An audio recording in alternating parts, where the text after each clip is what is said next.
رسول الله صلی الله علیه وسلم د سیرت په سلسله کې د خو پیغمبر صلی الله علیه وسلم حج هغه بیانې دو دی حج ته حجۃ الاسلام، حجۃ الوداع، حجۃ البلاغ د ټول نمونه اخسته کی. حجۃ الاسلام وتزکوي چې رسول الله صلی الله علیه وسلم چې مبعوث شو نو په اسلام راتلو کې دا ډومبه او وروسته حج دی. دینه پس رسول الله صلی الله علیه وسلم دنیا نه تشریف یوړو، د دین مخ کې داسې حج نه دی کړی، حجۃ الاسلام دی بوډا ته زه پرې د مخ کې دویم دی ته حجۃ البلاغ وایي. حجۃ البلاغ ځکه چې رسول الله صلی الله علیه وسلم په دې حج کې تاسو ته براشي ګواه کړي خلک الا هل بلغت، الا هل بلغت، ما تاسو ته د الله احکام ورسول. خلکو ویلو چې بلا یا رسول الله، او تاسو د الله جل شانه احکام مونږ ته ورسول. حجۃ الوداع دیتا ځکه وایي چې ودا معنا رخصتی. په دې حج کې رسول الله صلی الله علیه وسلم دې پسې متصل تقریبا 3 میاشتې وروسته پیغمبر علیه الصلاۃ والسلام دنیا نه تشریف یوړو. ودا رخصتې دو ته وایي. نو رخصت شو د دې ځای نه مبارک، نو ځکه دې ته حجۃ الوداع وایي. او د حج په دوران کې هم رسول الله صلی الله علیه وسلم په اشارات او کنایاتو کې دا فرمایلی چې کېدې شي زما او ستاسو بیا ملاقات ونه شي. نبی کریم صلی الله علیه وسلم مکه مکرمه ته ورسېدو، مسجد حرام ته خانه کعبه ته مخامخ شو، د هغې دعا تذکره شي او رسول الله صلی الله علیه وسلم طواف شروع کو. لومبه د حجر اسود تقبیل کو، حجر اسود خکل کو، بیا د هغې نه پسې طواف شروع کو. د طواف نه مخکې د حجر اسود خکلول دا سنت دی، او د طواف په اختتام باندې بیا سنت دی، او په منځ کې د هر چکر سره دا مستحب دی. رسول الله صلی الله علیه وسلم د حجر اسود تقبیل کو، د شونډې مبارکې په دې کاڼي باندې ایښې وې ښه ساعت، او بیا یې د هغې نه پسې نه لرې کړي. دا کاڼی دی، لیکن الله جل شانه دې حجر ته، دې کاڼي ته دومره مقام ورکړی دی چې سید الاولین والآخرین او افضل البشر خاتم النبیین صلی الله علیه وسلم مبارک شونډې دې سره جنګولي. دا د الله جل شانه خپل حکمت دی، د الله خوښه ده چې کوم سیز کې خیر او برکت واچي، د الله جل شانه خوښه ده. کوم یو سیز کې کاڼي په دنیا کې ډیر دي، لیکن په دې کاڼي کې چې کوم برکات اچولي. بعضې روایتو کې راځي چې حجر اسود چا خپل کړی نو په ورځ د قیامت به دا حجر اسود د هغه دپاره شهادت او ګواهي تېروي. البته د حجر اسود په ښکلولو کې یو مسلمان ته اذیت ورکول نه دي پکار. ایذاء المسلم دا حرامه ده. یو سړی تقبیل له حجر اسود دپاره خلکو ته دکي ورکي، خلک اخوا دیخوا کی، خلق اغرزی یا په تکلیف کی، او دی لاړ شي دی پهلوان وي، مضبوط وي، داسې نه ده پکار. نبی کریم صلی الله علیه وسلم حضرت عمر رضی الله عنه ته فرمایل چې اے عمر ته تکړه مضبوطه، خو خیال کو چې حجر اسود تقبیل کې چاته تکلیف ورنکي. دا ضابطه اوس عام شو. نبی کریم صلی الله علیه وسلم دغه کاڼی ښکل کو. په کائناتو کې او په مخلوق کې خالق خو خالق ته الله، په مخلوق کې د محمد رسول الله صلی الله علیه وسلم نه زیات افضل بل څوک نشته، نه د هغه برابر او نه د هغه نه افضل. خدا د الله جل شانه خوښه ده، پیغمبر علیه الصلاة والسلام حجر اسود خپل کړی دی، ملتزم سره نږدې شوی دی، بدن مبارک سینه او خېټه هغې سره جنګولې دي، مخ یې ورسره جنګولی دی. رسول الله صلی الله علیه وسلم په سنت اتباع کې اوس هم مسلمانان داسې کوي. الله جل شانه دې دا مسجد حرام او دا خانه کعبه آزاد او آباد لري، او الله دې د دې عظمت او حرمت او شرافت نورم زیات کړي، او الله جل شانه دې دې خدمت داسې لاس ورته ورکړي چې هغه په شاعر الله باندې مین خلک وي او د هغې په زړونو کې د الله د شاعر و محبت وي. نبی کریم صلی الله علیه وسلم د هغې نه پس طواف شروع کړو او بیا اووه چکره طواف وکړو، په دریو چکرو کې رمل او په هغې نورو کې په کلاره باندې تلل سعی. بیا وروسته مقام ابراهیم ته رالو. مقام ابراهیم هغه کاڼی چې په کوم کاڼي باندې ابراهیم علیه السلام خپې مبارکې ایښې وې د خانه کعبې تعمیر یې کولو. هغې پسې رسول الله صلی الله علیه وسلم 2 رکعاته د طواف لمونځ وکړو. بیا نبی کریم صلی الله علیه وسلم ملتزم ته لاړو. ملتزم د خانه کعبې د دروازې او د حجر اسود چې کوم ګوټ کې لګېدلی د دې په منځ کې دا لږه ټوکړه ده د خانه کعبې، دې ته ملتزم وایي.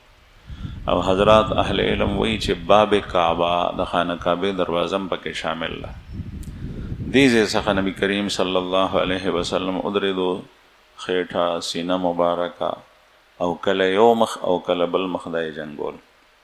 او حضرت عمر رضی الله عنه ته وفرمایل، هغې مفهوم دا دی چې ای عمر دا هغه ځای دی چې دلته کې اوښکې تویول الله جل شانه ته د انسان اوښکې تویول لا خوند ورکوي. حضرت عمر رضی الله عنه به هم د رسول الله صلی الله علیه وسلم په شان حجر اسود تقبیل کولو، ملتزم ته بتلو. او بیا به دا وي چې حجر ما ته پته دی چې ته کاڼی لا تنفع ولا تضر، ته چاته نفع نشي ورکولی، ضرر نشي ورکولی. د الله رسول ته ښکل کړی نو ځکه دې زه ښکلوم، که هغوی نه وی کړی نو ما به داسې نو کړي. دې نه معلومیږي چې هر هغه کار چې په دین کې ثابت نه هغه کول نه دي پکار، او چې کوم یو کار په دین کې ثابت وي د رسول الله صلی الله علیه وسلم نه، د صحابه کرامو نه، د خیر القرون نه، د هغې اتباع په هغې کې پکار ده. دویم دا معلومه شوه چې د دې څیزونو خپل چې څومره حدود دي په هغه حد کې کیښول پکار دي. حجر اسود ښکلول شته، د هغې استلام شته. یو دا دی چې ښکلې کې په شونډو باندې، دویم دا دی چې ښکلولی نه شي، رشت دی لاس ورته یوسئ دغه لاس ښکل کړي. صاحب سیرة الحلبیه دا ټول روایات ذکر کړي دي. دریم دا ده چې چوکه وي د سره، کونټي وي، عصا وي، لاس نه شي وړی، هغه یوسئ هغه ښکله کړي. او د دې نه پس که چېرې دا هم نشي کولی نو سلام وکړي. او سلام څه دی؟ داسې سلام نه دی لکه د انګریزانو د سلوټ په شان. سلام داسې دی چې سینې سره به دا لاس داسې اوچت کړي. په مونځ کې چې څومره پورې اوچتی هغه پورې هم نه.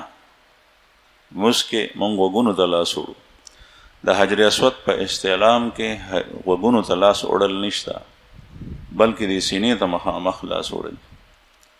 ځکه چې حجر اسود دومره اوچتوالي کې دی چې ته دا لاس دومره اوچت کړې نو ته ورته بیا داسې ده چې هغې ته ورسېږي. دا استلام دی.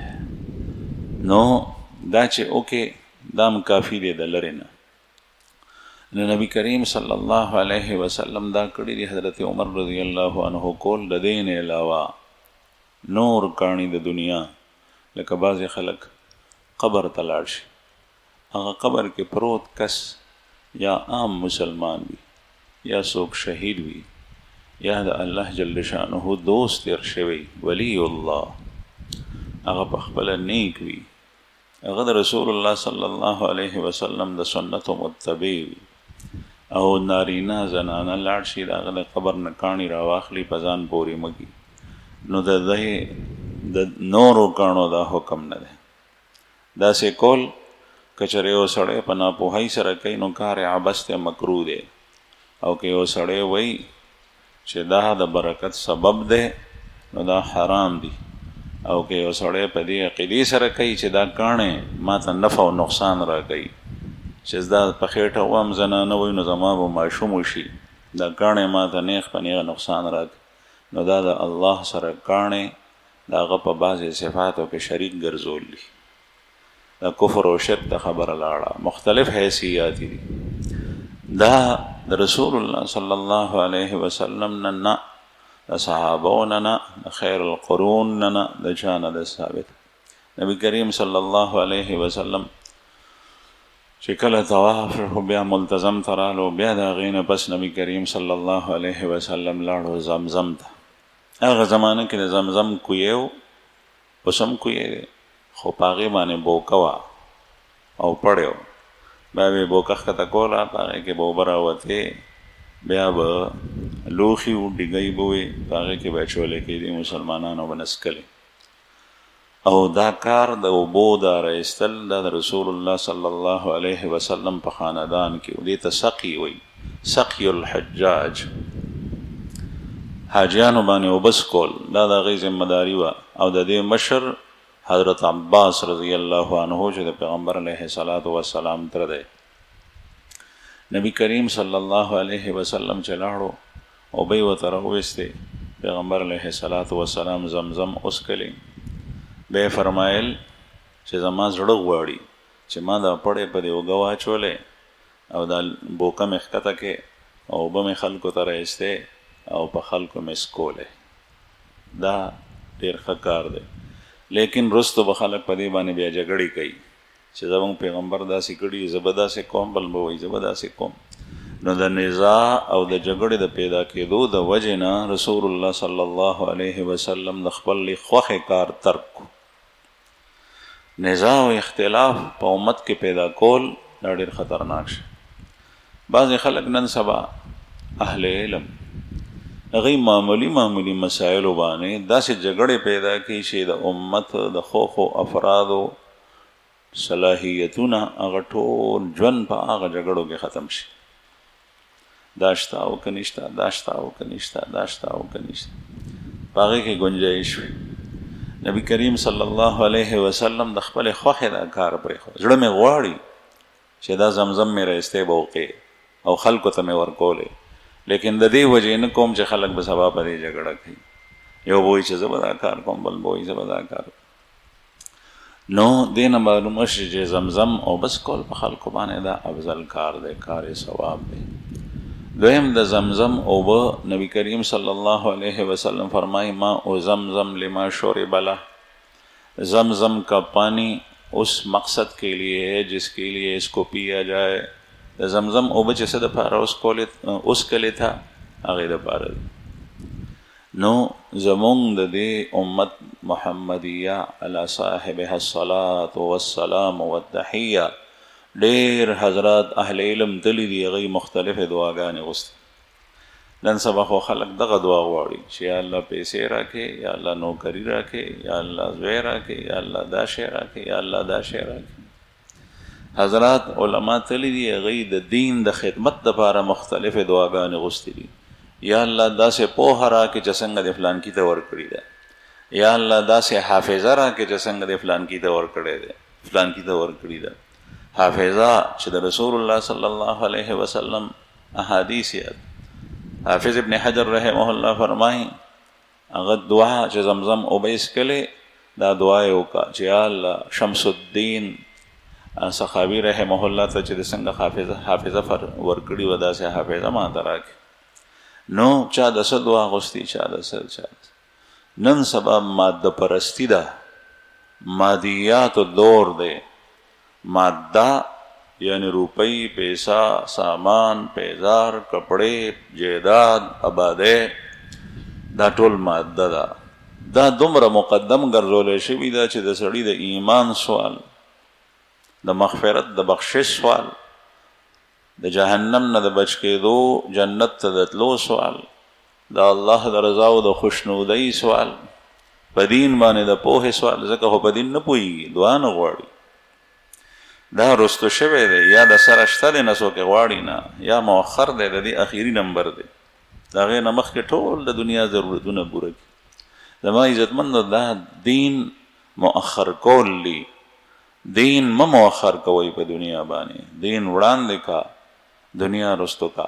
که چېرې تا صرف او صرف دین واغشتو او د دنیا دپاره د سوال ونه کو، خدای به بیا هم دنیا درکړي. دنیا نه چې ته چې د شا کا، الله ته د مخ کو، دنیا به داسې راځي. حدیث مبارک د خپو کې به دې راننوځي، خپو کې، او ته به په زور شړې د نه بځي نه. او دا د دنیا خاصیت دی. د دې لکۍ نشته چې ته ونیسي، او سری نشته چې ته ځان نه دی کړي. چې یو ځل روانه شوه ته به ورپسې منډې وهي، لکۍ نشته چې قابو یې کړي. او چې راځي ته به په دې سر لتې ورکې، د کې به ورکې، سری نشته دی چې دا لاړه شي واپس. دا په سړي کې راننوځي چې الله جل شانه وغواړي. رسول الله صلی الله علیه وسلم فرمایي: من شغله القرآن عن ذکری و مسئلتی آتیته افضل ما تؤتی عبادی الصالحین. جس شخص کو قرآن کریم نے مشغول رکھا مجھ سے مانگنے سے، میرے نام لینے سے، مجھ سے مانگنے سے، اس کو قرآن کریم نے مشغول رکھا، میں اس کو وہ سب کچھ دیتا ہوں جو میں اپنے بندوں کو دیتا ہوں.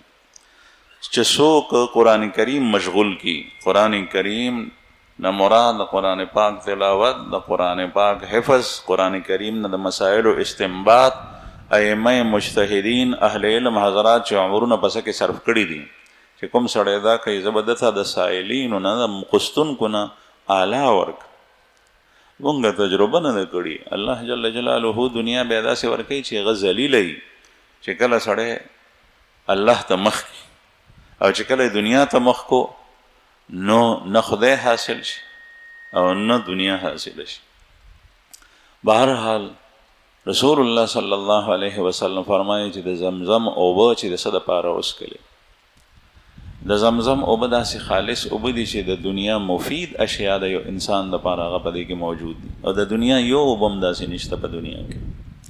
حضرات علما وایي چې دا د جنت د اوبو نه هم زیاتې افضلي دي، او د هغې وجه دا ده چې کله رسول الله صلی الله علیه وسلم شق صدر کېدو، سینه مبارکه یې ورته وشلوله فرښتو په حتیم کې معراج په شپه باندې جتلو. نو فرښتو محترمو فرښتو چې کومې غټې فرښتې دي مقربې، هغوی د جنت نه لوښې راوړې وه او بوی د جنت نه وې راوړې. هغه لوښي کې د زمزم اوبه راغشتې او د رسول الله صلی الله علیه وسلم سینه شاق، او بیا چې کوم دی نو زړه مبارک ورته رایستی و او هغه یې وینځلو او بیا یې وګنډلو، بیا په سینه کې زړه کې خو سینه یې وګنډله، بیا رسول الله صلی الله علیه وسلم پاس. شق صدر واقع دی ته وایي، لکه څنګه چې نن سبا اپریشن کې نو دا اوبه د زمزم استعمال شوي، لوښی د جنت نه راغلی. که چېرې د جنت اوبه افضل وی د زمزم نه، نو بیا چې څنګه لوښی راغلی داسې به اوبه هم راغلی. لیکن نن سبا هغه اوبه هم مسلمانانو ته د هغې ورکول دا مشکل دي. پخوا چې به دې څومره راړې شوې، بل لا چې داسې ما اورېدلي والله اعلم چې په هغې کې نور اشیا ګډېږي، نور اشیا پکې ګډېږي. نن سبا خلک په اوهام پرستۍ کې مبتلا دی. تعلیمي یافته خلک، عصري علوم والا په اوهام پرستۍ کې مبتلا دي.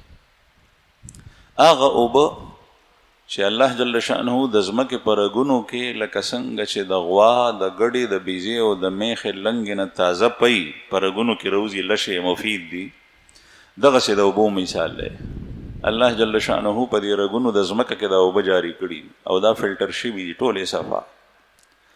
په بوقې سره هغه اوبه ته د کوی نه راوباسي، د دې پېښور کې د کوی نه راوباسي، زمزم خو لا پرېږده، هغه اوبه ټیک نه دي د څکلو ولي. الله جل شأنه د غرونو نه راوستې اوبه چې په مختلفو بوټو باټو راتېرېږي، دا د څکلو نه دي، هغه اوبه د څکلو دي چې هغه د انسان د لاسو نه تېرې شوي او هغه په بوتل کې پیک شوي دي، دا 10 کلو. حالانکه دغه انسان چې چا پیک کړي دي دا یو مزدور دی، د ده د پوزې نه کېدای شي چې خړت بهیږي، د خولې نه به لیاړې بهیږي، د ده لاس بس ښایي. ما بل ورځ کیکرس خوړو، یو دانه مې وخوړه، وی دا اعلی کیکرس دي، اعلی د بل ځای نه چا راوړي، وی دا ښه جوړ شوي دي، ډېر مزېدار دي. یو مې وخوړو، بل دانه چې مې وخوړه په هغې کې د صابون خوند و. زما طبیعت خو ډېر حساس دی، که یو سړی په دې تصور خوري چې دا ښې کپنۍ جوړې کړي دي، کار څه چې دا ډېر اعلی دي، نو دی د الله جل شانه هغه چې ده ته کوم حواس ورکړي دي، مازغې ورکړي، د هغې نه کار نه اخلي. د ده مثال لکه د کاڼي و د لوټي دی. ما ته خدای سر سترګې را کړې وې چې ما دویم خوړو، نو په هغې کې د صابون خوند و. نو دا خو د انسان د لاس نه وتې دي کیکرس. ما وی چې دا ده چېرته لاس ښه او په هغې باندې جوړ شوی، هغه پکې د هغې اثر راغلی. اوس د انسان د لاس نه وتي اوبه هغه بلکل صفا شوي، هغه مفید دي، دا منرل واټر دي. او چې کوم الله جل شانه په خپله د انسان دپاره قدرتي انتظام کړی چې په هغې کې د انسان ګوتې نه دي لګېدلي، هغې نمبر وروسته شو، هغه نه دي. دا یو غلطه فلسفه ده چې اغیارو زمونږ په دې زړه کې نه ایستې ده، او چې څومره خبرې کې د چا ذهن دا نه اخلي. نو زمزم اوبه په هغې کې هغه اعلی صلاحیتونه دي چې د دنیا په یو اوبو کې نشته، دې پسې بیا نور دي. رسول الله صلی الله علیه وسلم مبارک د هلته روان شو، بیا یې په آخر ځل کې استعلام وکړو د حجر اسود، او مبارک صفا ته لاړو. صفا غر ته وختو، د صفا مروه په منځ کې د سعی دپاره نبی کریم صلی الله علیه وسلم ادعیه خصوصا لا اله الا الله وحده نصر عبده وهزم الاحزاب وحده. بیا د التنا پیغمبر علیه الصلاة والسلام سعی شروع کړ. نن سبا چې څنګه د صفا مروه په منځ کې ځای دی، دې ته وایي مسعا. دا مسعا د رسول الله صلی الله علیه وسلم په زمانه کې داسې نه وه. د دې مسعا نه اخوا مبادي وه، دې خوا مبادي وه، او کند کپرې وې پکې، پکې منځ کې یو کنده وه. دا تر اوسه پورې وه، تر ډېر ناوخته پورې. د مکې د ګیر شاپیر غرونو باندې معلات په غرونو چې به څومره باران وشو، د هغې باران اوبه په دې کنده کې راتلې، او د خانه کعبې په مطاف به ورتلې، او بیا به د هلته نه مسفلې باندې وتې. دې کنده کې هاجري بیبي منډه والي وه. رسول الله صلی الله علیه وسلم مبارک دې ځای کې منډه واله، صحابه کرامو دلته منډه والي ده. اوس هم دغه منډه وهل دا سنت دي. او اوس یې نښه دا ده چې دوه شنه راډونه لګېدلي، یو راډ چې راشي اولنی دلته نه منډه شروع کې، بل چې راشي نو هلته منډه ختمه کړي. نبی کریم صلی الله علیه وسلم چې څنګه دلته منډه وواله، د مکې خلک کورونه وخو، په کورونو زنانه، دا ټول خلک په دې شوق کې چې د الله پیغمبر ووینو، وی چې نبی الله کوم دی، د الله پیغمبر کوم دی، د الله پیغمبر کوم دی.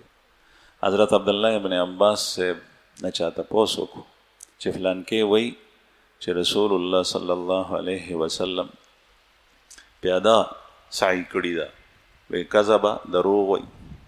چا ورته ووایي چې فلانکې وی چې سورو په اوښه باندې سعی کړې ده، بیا یې وفرمایل چې کذبه دروغ وی، خطا شوی دی.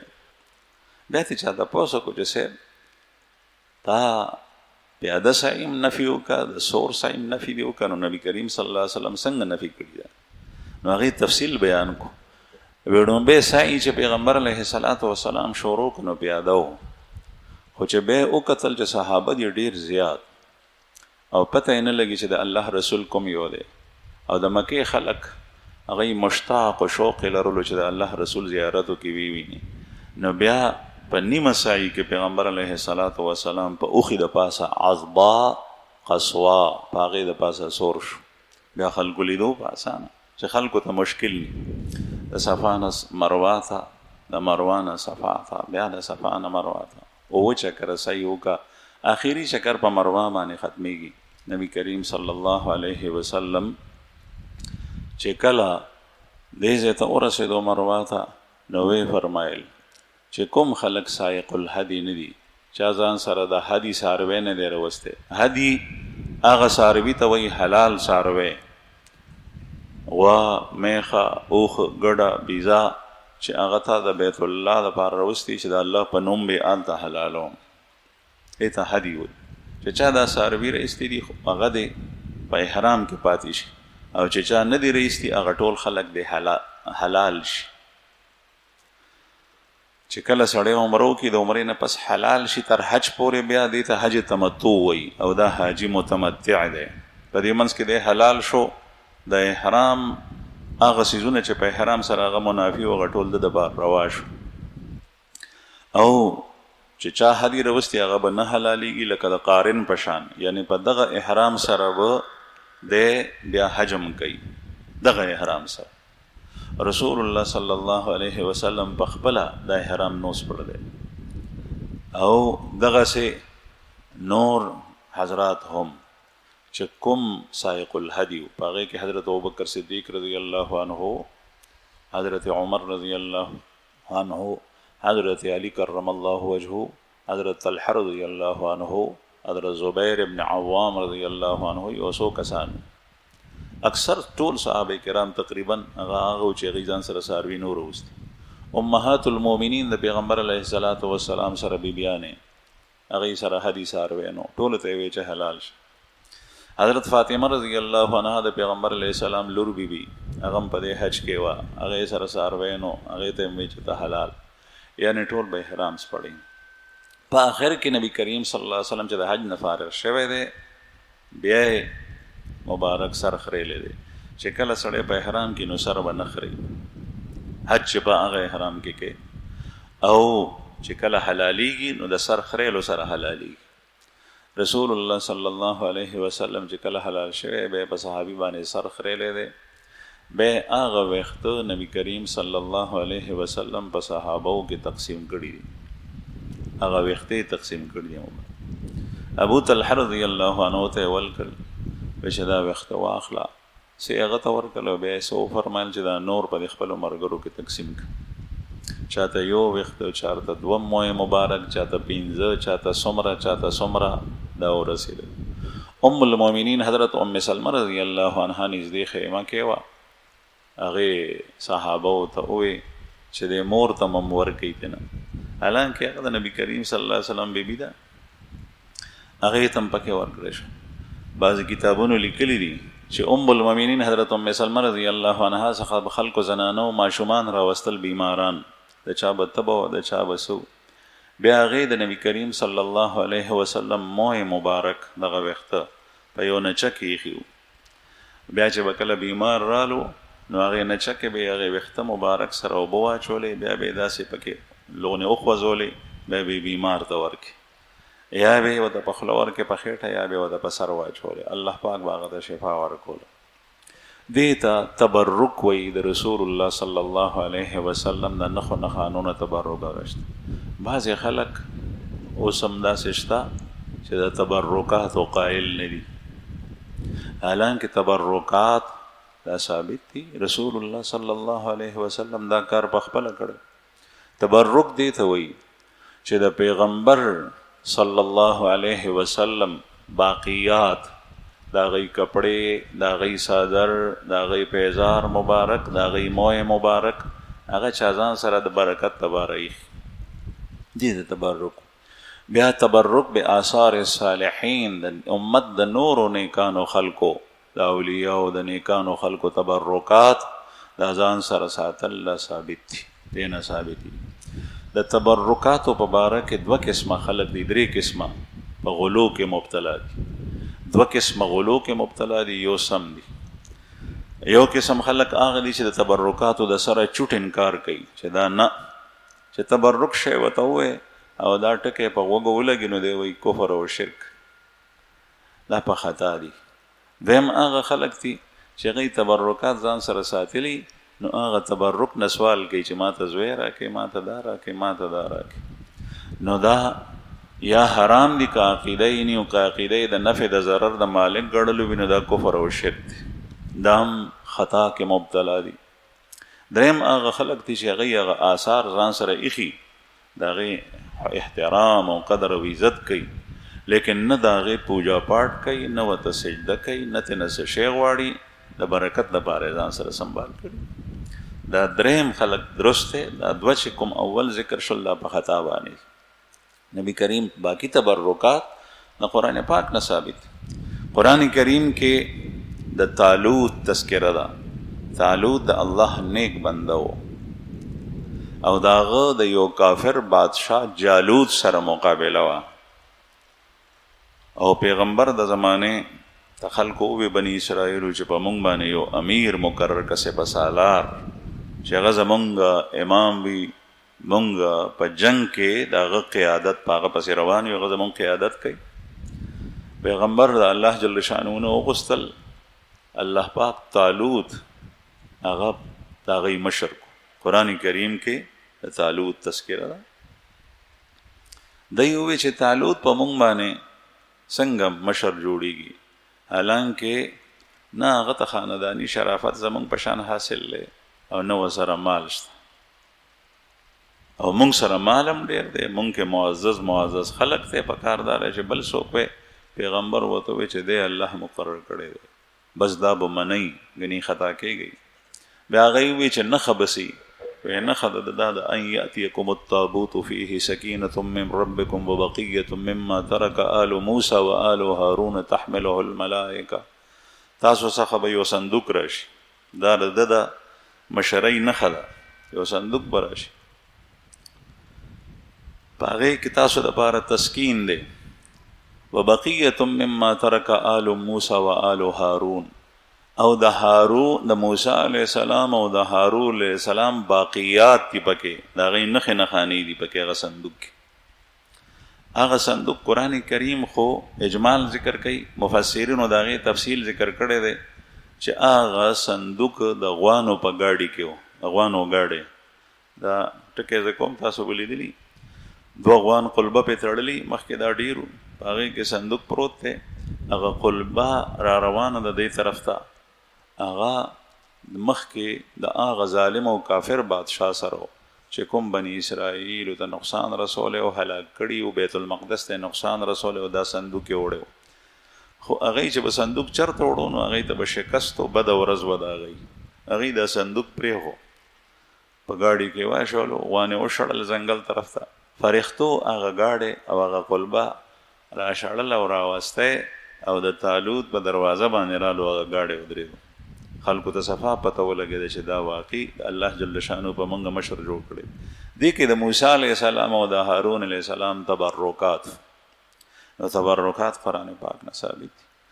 رسول الله صلی الله علیه وسلم دا موی مبارک دا په خپلو مبارکو لاسو تقسیم کړي، خلکو ته وی چې دا واخلي.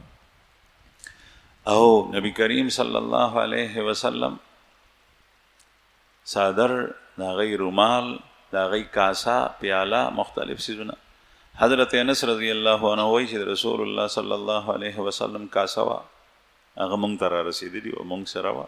په هغې کې به نبی کریم صلی الله علیه وسلم اوبه څکلې، پی به یې پکې څکل، نبیز به یې پکې څکل، او په هغې باندې پتري لګېدلي و، پتري د لرګي وه چې چېرته کې هغې ته نقصان رسېدلی و، په هغې پتري و د جوړولو دپاره. هغه موږ سره وه. بیا به دی څخه خلک راتلو د لرې لرې نه او دی ته به وی چې موږ ته د رسول الله صلی الله علیه وسلم هغه پیاله او کاسه وښیي. دی به خلکو ته ښوله، خلکو به د هغې زیارت کولو، دیدار به یې کولو، هغوی ته به سکون رسېدو، تسلي. نو یو صحابي هغه رالو، پیغمبر علیه السلام، بخاري شریف کې حدیث دی، صحاح روایات دي. پیغمبر علیه السلام ته یو زنانه لنګ جوړ کړی و، لنګ لاندې. د عربو دستور دا و چې پورته به هم څادر و، لاندې به هم څادر و، یا به پورته کمیس و، لاندې به څادر و. رسول الله صلی الله علیه وسلم ته یو انصاري زنانه لاندې ازار جوړ کو، ډېر مزیدار و. پیغمبر علیه السلام ته هدیه راوړو چې یا رسول الله تاسو دپاره هدیه ده.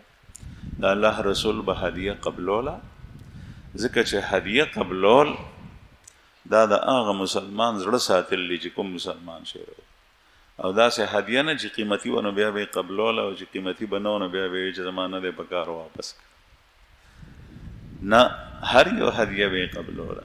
که هغه به کم قیمته وه که هغه به د ډېر قیمت وه او که ضرورت به ورته او که به نو. حضرت انس رضی الله عنه وایي چې پیغمبر علیه الصلاة وسلام ته به چا دعوت وکړو بیا به هغه دعوت قبلولو. و یو ځل یو سړي دعوت کړی نو کدو یې پخ کړی او په کدو کې ترشې اچولې وې. ترشې خو پیژنئ که نه پیژنئ؟ دا غوښه چې اوچه کې اوږده اوږده زنانه په پړي باندې واچوي اوچه کې مالګه پې واچوي هغه بیا په کټوۍ کې اوچه غوښه اچولی کېږي هغې ته مونږ ترشې وایو. ترشې پکې اچولې وې په کدو کې. نو حضرت انس رضی الله عنه وایي چې په هغې کې اوبه وې ډېرې او د کدو ټوکړې وې پکې او ترشې وې. پیغمبر علیه الصلاة وسلام به په هغې اوبو کې نوړۍ پورې کول او د کدو ټوکړه به یې راغشته هغه به یې خوړ. دا د الله رسول ته سید الرسل افضل البشر خاتم النبیین ته چې کوم دعوت شو دا تلو به مبارک هغه دعوت به خوړو. ځکه چې تا ته څوک دعوت وکړي او ته لاړ شې نو د هغه مسلمان زړه خوشحال شو د هغه کور ته لاړې د هغه دیرې ته لاړې. دا نه چې دا سړی خو فقیر دی دی بس دعوت کوي د دغې ته نظم او چې کوم مالدار دی د هغه هغې ته ځي دا په خېټه نظر دی په خپله او هغه د هغه زړه ساتل دي. د الله رسول به د خلکو زړه سات. هغه ټول کارونه اعمال چې په امت کې هغې سره اتحاد او وحدت راځي اتفاق راځي خلک پرې رغېږي جوړېږي هغه ټول رسول الله صلی الله علیه وسلم کړي دي او هغې ته یې دوام ورکړی دی. هر هغه کار چې امت کې افتراق او تفرق راځي بلتون راځي ډلهبازي راځي هغه کار نبی کریم صلی الله علیه وسلم نه دی. صحابه یې منې کړي دي په سختۍ سره. یو روایت کې راځي چې چا به د ډلو دعوت پیغمبر علیه السلام ته ورکو هغه به یې قبلولو. ډل څه ته وایي؟ ډل دې ته وایي چې د اواز د راوالې د څاروي لکه قربانۍ اختر کې داسې کېږي بیا هغه ته په اور باندې کېږدي او هغه ویلی شي او بیا دا ځان سره په ټیم کې په لوښي کې سنبال کې بیا په کټوۍ کې اچي. پخوا به د غریبۍ او د غربت د وجې نه خلکو داسې کول. نن سبا ما ته د شوګر ډاکټر ووایي چې د بازار د غوړو نه د ډل ښه دي دا خوره خو د بازار غوړي مه خوره. ځکه چې ډل داسې شی دی چې په هغې کې د انسان د صنع دخل نشته. تاسو ته ما مخکې د اوبو باره کې خبره وکړه. د انسان لاس په هغې کې نه دی استعمال شي. هغه انتهایي نقصاني شی دی. تیل دي که غوړي دي که د جوارو تیل دي که د نور پرست تیل دي هر یو څیز تیل چې هغه نقصانی دي دا ډل له هغې نه ښه دي. د ډلو نه یا کورني غوړي سوچه غوړي دا ښه دي. شوګر دپاره هر یو څیز دپاره چې خامخا یې خورې نو بیا دا خوره خو هغه مه خوره. نو بهرحال رسول الله هغه زمانه کې دا د غربت او د فقیرۍ نښه وه. لکه پخوا د شړشمو تیل چې به چا خوړل په کټوۍ کې به استعمالول نو خلکو به وایي چې غوړو وسې نشته دی نو ځکه د شړشمو تیل استعمالوي. اوس د شړشمو تیل بهترین شی دی روغن دی. د بازاري غوړو تیلو په مقابله کې چې سوچه ګاڼۍ نه تیل وباسې او دا سره کې او بیا خورې دا تا ته نقصان نه درکوي. هغه نقصان نه درکوي. نو د رسول الله صلی الله علیه وسلم په زمانه کې ډل عام شی نو صحابه وایي چې چا به د ډلو دعوت ورکو نو دا به یې قبلولو نبی کریم صلی الله علیه وسلم ته. بهرحال پیغمبر علیه الصلاة وسلام به هدیه قبلوله اغشته او هدیه به ورکوله بیا به هغه کس ته ډېره هدیه ورکړه.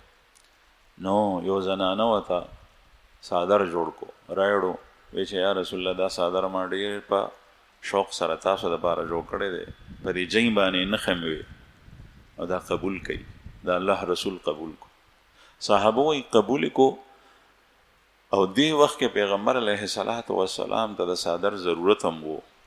هغه زمانه کې کپړه ډېره نایابه وه. نن سبا کپړه ډېر هم ده او ارزان هم ده. هغه زمانه کې کپړه ډېره ګرانه وه. پیغمبر علیه الصلاة وسلام هغه څادر واچولو او دا چولو نه پس مبارک بهر تشریف راوړو. ډېر خوند یې ورسره کول. یو صحابي ورته ووایي چې یا رسول الله دا څادر ما ته راکوي.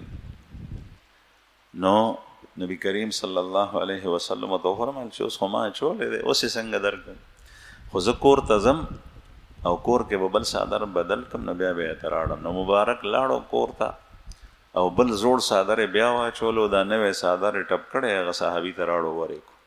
صحابه هغه ته ووایي چې تا پلانکي ډنګړي تا د الله رسول سره صادر ولید څومره خوند کولو ضرورت هم ووته او تا ته دا صادر واغېسته دا دې بد وکړي. هغه وویل چې هر چا سره د پیغمبر علیه السلام څه نښه شته، ما سره یو نښه نه وه. ما وی چې ما سره د الله د رسول یو نښه چې زه ځان سره کېدم او چې زه کله مړ شم نو زه به په کفن کې استعمال کړم. د دې نه معلومه شوه چې صحابه سره د رسول الله صلی الله علیه وسلم تبرکات. بهرحال نبی کریم صلی الله علیه وسلم په 8 د ذوالحجې باندې مینا ته روان شو. 8 ذوالحجه دې ته یوم الترویه وایي. روه یروي ترویتن. طالبان او حضرات اهل علم ته پته ده چې دا د باب تفعیل نه گردان د ماضی مضارع او مصدر او روا ویل کېږي سیراب کېدو ته، په اوبو مړېدل، اوبه ورکول، اوبسکل. نو دغه ورځ باندې چې کله حاجیان مینا ته ځي عرفات ته، نو هغه زمانه کې خو د اوبو قلت و، نو بیا به د زمزم د اوبو نه لوښي ډک کړل د څکلو دپاره، د اوداسه دپاره به هم اوبه یوړې د څکلو دپاره. دغه ورځ باندې به په دې اوښانو باندې د اوبه ځان سره بار کې او د اوبو انتظام به ټوله ورځ به په دې کې نیمه تېرېده. دې ته یوم الترویه ځکه وایي. رسول الله صلی الله علیه وسلم په دغه ورځ باندې مبارک روان شو د حرم شریف نه مینا ته په 8 ذوالحجه باندې. او هلته چې کوم دی نو شپه یې وکړه. دا د زیارت ورځ به جمعرات پنجشنبه، او بیا چې کله شپه وکړه ماسپښین، مازدیګر، ماښام، ماسخوتن 4 مونځونه یې کړي دي. بیا شپه تېره کړه مبارک په مینا کې. او خیمه د رسول الله صلی الله علیه وسلم په مینا کې کوم ځای کې وه؟ نن سبا چې کوم ځای کې مسجد خیف دی. مسجد خیف دا د جمراتو سره نږدې غټ جامع مسجد دی، جومات دی، په هغې کې غټه جمع کېږي. دې مسجد خیف، اوس خو مسجد خیف خو ډېر وسیع دی، لوی دی، خو دې ځای کې چېرته د رسول الله صلی الله علیه وسلم خیمه وه. پیغمبر علیه السلام ته دا ټاکلی شوي وه. نبی کریم صلی الله علیه وسلم یو حدیث مبارک کې فرمایي المینا مناخ من سبق. مینا د هغه چا ځای دی چې څوک سبقت یوسي، یعنی چې کوم سړی مخکې لاړ شي او خپل سامان کوم ځای کې واچولو، خالي ځای ولیدو ویې غورځولو، دا د ده ځای دی، دې نه اوس دی څوک نشي پاسولی. مینا دا د ټولو مسلمانانو مشترکه اساسه ده. مینا دلته به تعمیر څوک نه کوي، دا ځای به خرڅېږي نه، لا یباع ولا یشترى. لکه څنګه چې خانه کعبه د ټولې دنیا د مسلمانانو مشترکه اساسه ده. یو کس په دې کې ځان ته تصرف نشي کولی چې د دنیا خلک ټول بند کي پس بانه باندې یا بغیر د بانې نه مسلمانانو ته پکار دي چې دا مشترکه اساسه آزاد کړي. نو چې ټولې دنیا مسلمانان راځي، خپل سترګې د هغې په زیارت باندې یخی او طواف کوي او بیت الله ته ګوري او هغې سره نږدې کېني. دغسې مینا، مزدلفه، عرفات دا د مسلمانانو د وقوف ځایونه دي او د مبیت ځایونه دي. رسول الله صلی الله علیه وسلم دا فرمایلی المنا مناخ من سبق. چې کوم سړی ړومبی رالو ځان ته یې هلته کې واچول، دا د هغه ځای دی. رستو چې راتلونکي رستو راځي، هغه به خپل ځان ته ځای پیدا کوي چې څوک راغلی دی، هغه ځای دی. نبی کریم صلی الله علیه وسلم دلته کې دا مونځونه وکړل 5، 4 د دې ورځې، یو سحر. بیا د سحر د مونځ نه پس چې نور راوخته مبارک روان شو عرفات. او بیا عرفات ته دا د جمعې ورځ وه. په عرفات کې بیا نبی کریم صلی الله علیه وسلم ته خیمه مخکې نه ټاکلی شوي وه، هلته مبارک خیمه کې ننوتو او بیا د خیمې نه چې کوم دی نو بهر راووتو، د خطبې په وخت کې خطبه ورک او په خطبه کې یو څو خبرې وکړي چې هغه تر اوسه پورې منقول او معصور په احادیثو کې را روان. نبی کریم صلی الله علیه وسلم فرمایل انما دماؤکم واموالکم واعراضکم حرام علیکم كحرمة یومکم هذا فی شهرکم هذا فی بلدکم هذا. تاسو باندې جانونه وینا د یو بل حرام ده او تاسو باندې د یو بل مالونه حرام دي او تاسو باندې د یو بل عزت حرام دی. داسې حرام دي لکه څنګه چې دا نن ورځ په دغه ځای کې په دغه میاشت کې په دغه علاقه کې حرام ده. د عرفه ورځ ډیره محترم ورځ ده، نو دغه څه په تاسو باندې ستاسو د یو بل مال، وینه او عزت دا حرام دی. وینه حرام ده، قتل حرام دی بے گناہ. قرآن کریم کې الله جل شانه فرمایي من یقتل مؤمنا متعمدا فجزاؤه جهنم خالدا فیها، چې کوم سړی قصدن یو مسلمان قتل کو د دې سړی جزا همیشه جهنم دی. نو دا بیا خبره ده چې ایمان پکې ورستو بروزي، لیکن د مستحق د دې چې د همیشه په جهنم کې پروتي. یا حضرات علما وایي کچره د وینه تو یول حلال غني نه دی به همیشه په جهنم کې د کافرو په شان دی، ځکه چې د مؤمن وینه حلال غنل دا کفر دی.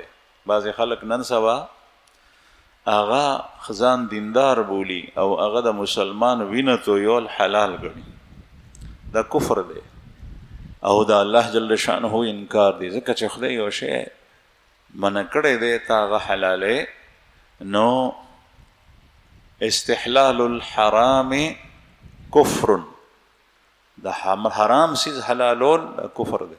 نبی کریم صلی الله علیه وسلم فرمایل وینه در باندې حرام. بیا وینه تو یول د قتل په شکل کې دی، د لاس د خپې پرې کولو په شکل کې دی، او د چا په پتری باندې په چاقو باندې چاړه باندې غوس کو دا غنه یو ساس کې دو ساس کې وینه توي کا دام حرام ده، دا غوم حرام.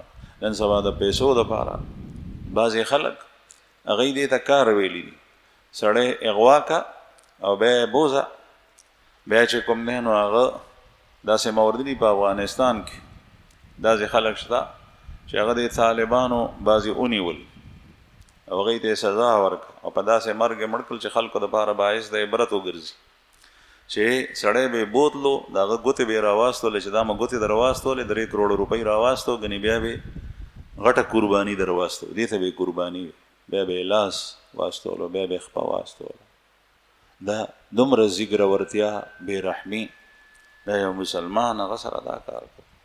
کافر سره د مال لپاره داسې کول نه دي پکار د جنګ نه علاوه.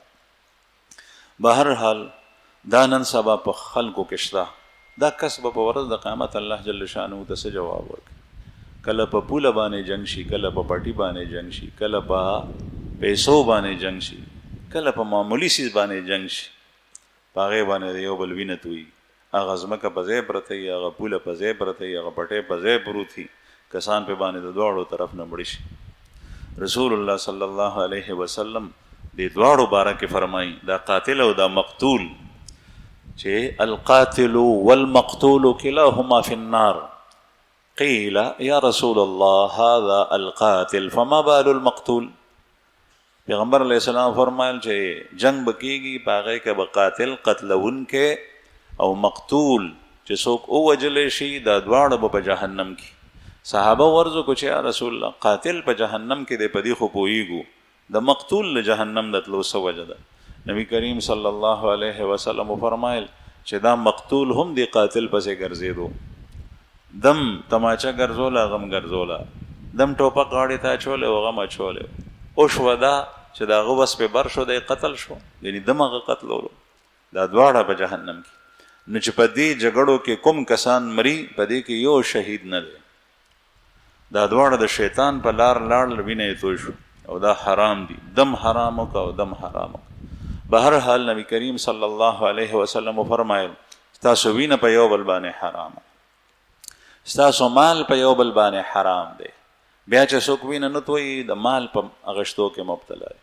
غریب او کمزورې سړی د هغه ځمکه په یو ونډ کې وه، هغه اوس نشته، چېرته زورور کس هغه ځمکه ترې لاندې کړې ده، د هغه پټواري سره لار ده، تحصیلدار سره ده، د فلانکي سره ده، د ډنګړي سره ده، هغه ځمکه چې کوم دی نو هغه د هغه نه قبضه کړي او بیا یې خرڅه کړي.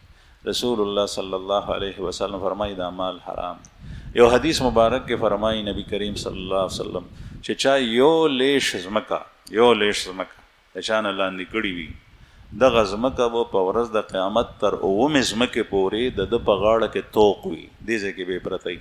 ټول خلک به د ده په تماشې چې د دې سړي باندې هر چې خلک چې څوک په عذاب کې مبتلا هغه به یې ګوري چې دا ولې نو وایي دا هغه کس دی چې د په دنیا کې د پردۍ ځمکه غصب کړي وه، دا به په دې غاړه کې پرتی او دا سر به داسې اوچتي سر به ښکته کولی نه شي، ځکه چې ځمکه تر اومې ځمکې پورې الله جل شانو په هر څه باندې قادر دی. مال له چا نه یې واغشتو، غلا یې کو او غصب یې کو، سود کې یې واغشتو، په رشوت کې یې واغشتو، زورورو د چا نه یې دغسې واغشتو، شکمار دی، ډاکو دی، غل دی، امانت ورسره چا ایښی او هغې کې خیانت وکړو هغه نه ورکوي وغیره وغیره. دا ټول له مال غشتو ناجایز صورتونه دي. قرآن کریم کې الله پاک فرمایي لا تاکلوا اموالکم بینکم بالباطل، تاسو د یو بل مالونه په باطل طریقې سره مه خورئ. باطل کې دا ټول صورتونه راځي، د هغې تشریح په احادیثو کې د رسول الله صلی الله علیه وسلم موجود ده، او بیا فقهاو ائمه مجتهدینو د هغې آسان تفصیلي مسایل او جزئیات په کتابونو کې ذکر کړي، کومې طریقې هغه دي چې هغه باطل. تا چې یو معامله راشي د عالم نه او د مفتي نه تپوس وکړه، شکر وباسئ، د الله جل شانه ډېر شکر وباسئ. الحمدلله الحمدلله چې په دې ملک کې ستاسو جوماتونه شته، مدرسې شته، علما شته، مفتیان کرام شته، ستا کومه یو کږه معامله ده هغه سمول غواړې، نږدې د سره مدرسه هغې کې مفتي صاحب ناست دي، هغه نه تپوس وکړه، هغه تا ته لار سمه کړي. اوس که ته دا کې چې نه په دې کې خو زما هغه لالچ نه حاصلېږي، دا بېله خبره ده. دا دنیا مقدم کول دي، د الله حکم رستو کول دي، د دې نعمتونو قدردانی کول پکار دي. ګنې داسې علاقې چې په هغې کې مدرسې وې هغه ختمې شوې. سپین نن سبا د دنیا غټ ملک دی، په هغې کې مسلماني څوک نه پېژني. آبا او اجداد نیکان مسلمانانو هغه دا نه پېژني چې اسلام وایي څه ده، مسلمان څه ته وایي.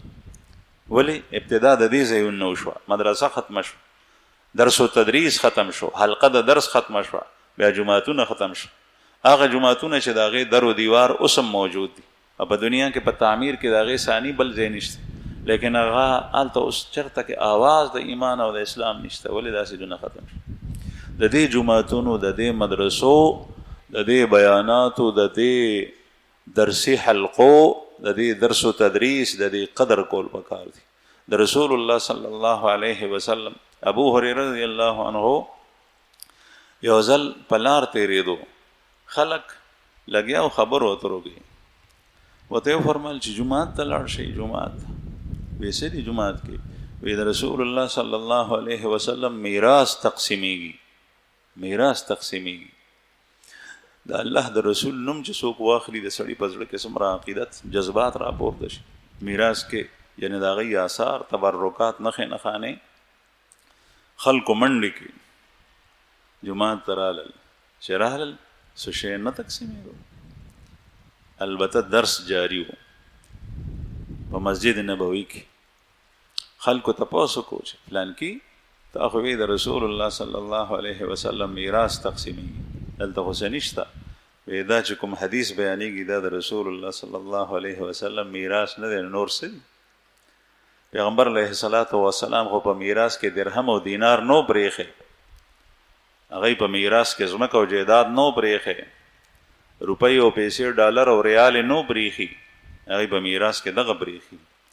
اوس هم په جومات کې کله درس کېږي، سړی فارغ وي، هغه وخت دی په خوب باندې په غیر ضروري بحثونو باندې تیر کړي، او دومره وس او طاقت او قدرت د ده نه کېږي چې راشي د رسول الله صلی الله علیه وسلم یو حدیث په. ابن مسلمه مشهور محدث دی، هغه د حدیثو درس کولو په سوونو په زرګونو کسان به ورته ناست. نو دا شعبه ابن مسلمه د ده د علاقې چې کوم ځای کې د درس کولو دا مشهور ډاکو دی، ډاکو د ډاکوانو مشر او د علاقې بدماش. لکه یو سړی هغه شوخ شي، یو ځل محدث شعبة بن الحجاج رحمه الله د حدیثو د درس نه فارغ شو، کور ته تلو، په اس باندې سورو. هغه زمانه کې د عزت سورلی اس و. دام د تعرض کم چې کله یو مولانا صاحب سره موټر سایکل وي یا موټر وي په هغې کې ناست وي نو خلک بدګمانیانې کوي چې دې ملا صاحب څخه دا پیسې چېرته نه راغلی هر څه چې دي خو داسې چل کړی دی دا د الله جل شانه تقسیم دی خدای پاک ورکي نه به یې ځمکه وي نه به یې مارکیټ وي نه به یې دوکان وي او د دې وجه بخل وي د دې سړي په زړه کې بخل دی د چرته چاته پیسه نه ده ورکړي دومره کنجوس دی د دنیا هغه سره چې دا ولیدو نو دی وایي چې دا د څخه څنګه رالو نو دغه محدث په اس ته پاسه سور دی هغه زمانه کې د عزت سورلي هغه اس وه طالبان ته اخوا دی خوا روان دي غیر چاپېر د خدمت لپاره کور ته ځي دغه بدماش ډاکو په لاره کې مخې کې ورلو ابن مسلمه دی خو بدماشو د علاقې د سره خپله پره وه جنبه وه ډله وه د اس کیزې ونیوې اس یې ودرولو او دې مشهور محدث ته وایي چې ما ته حدیث بیان که هغه ورته وایي چې د حدیث د بیانولو دا ځای نه دی علما وایي داسې ځای کې چې کوم ځای کې یو بدماش او فاسق فاجر هغه فسق او فجور کولی شي هغه ځای کې ورته د قرآن او د حدیث نوم ماخله اسینی د دې ګناه نه په کفر کې مبتلا شي نو دې عالم په دې عملو کې ورته وایي چې د حدیث د بیانولو دا ځای نه دی که ستا حدیث اورېدل غواړې نو حلقې ته راشه هلته کې کښېنه هغه خو بدماش دا کیزې د اسونی مخې ته ودرېدو خپلې زمانې وسلم ورسره ده ډلم ورسره ده هغه ورته وایي چې څو پورې د حدیث نه ویلی تر هغې دې نه پرېږدم د پوه شو چې اوس مې نه پرېږدي نو ورته حدیث بیان کو دا حدیث بخاري شریف کې دی چې ان من کلام نبوه د تیرو انبیاو چې کومه خبره نقل در نقل مونږ ته را رسېدلي د رسول الله صلی الله علیه وسلم فرمایي هغه دا ده اذا لم تستحي فافعل ما شئت اذا لم تستحي فافعل ما شئت جب تیرے اندر حیا نہ رہے تو جو چاہے کر چې کله ته بے شرم شې نو چې څه دې خوښه یې هغه کوه دا حدیث ورته بیان په دې سړي داسې اثر وکړو چې په زړه کې دا حدیث ننوتو سر یې ټیټ کو یو ساعت سوچ کې پرېوتو بیا یې پورته کو سوچ کوي په ټیټ سر باندې چې زه دومره بې شرمه شوم بې حیا شوم چې دا یو محدث دی خلکو ته خیر رسوي زه خپله د خیر کار نه کوم او دی مې هم د دې نه منې کړی دی نو هغه ته یې وویل چې صاحب زه توبه وباسم ما ته معافي وکړه د هغه په لاس کېښول توبه یې وویست بیا د هغې نه پس مشهور محدث دی نه جوړ شو کیدای شي چې ستا ژوند ټول د یو حدیث په اورېدو سره بدل شي زما عرض ده الله پاک دې موږ د پخو خبرو د عمل توفیق